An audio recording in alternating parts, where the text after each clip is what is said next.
Hello everyone, good evening. আজ আমি অনেকদিন পর তোমাদের সাথে একটা ছোট্ট মিনি ব্লগ নিয়ে চলে এলাম। ব্লগটি কাটাকাটি না করে পুরোটা দেখো, তোমাদের কাজে লাগবে কিন্তু। শীতের শেষে বসন্তের আগমনে ফুলের তো অভাব হয় না, তাই না বন্ধুরা? ঠিক দেখছো, সজনে ফুলও হোক আর গাঁদা ফুলই হোক, সজনে ফুলগুলো দিয়ে আমাদের উঠোনটা পুরো ভরে যায়। তাই আমি সজনে ফুলগুলো কুড়িয়ে রেখেছি। তোমরা তো অবশ্যই জানো সজনের কি উপকারিতা। আমরা সজনে পাতা খাই, আবার সজনে ডাঁটাও খাই।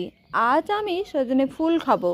ফুলগুলোকে ভালো করে ধুয়ে লঙ্কা পেঁয়াজ কুচি দিয়ে স্বাদ মতো লবণ মশলা আর বেসন দিয়ে আমি মেখে নিলাম। আর আমি গরম তেলে বড়ার মতো একে একে ভেজে নিলাম। আমার সজনে ফুলের বড়া কিন্তু একদম রেডি হয়ে গেছে। আজকের এই রেসিপিটা তোমাদের কেমন লাগছে অবশ্যই বলবে কিন্তু। এবার খেয়ে দেখা যাক কেমন টেস্টি লাগছে।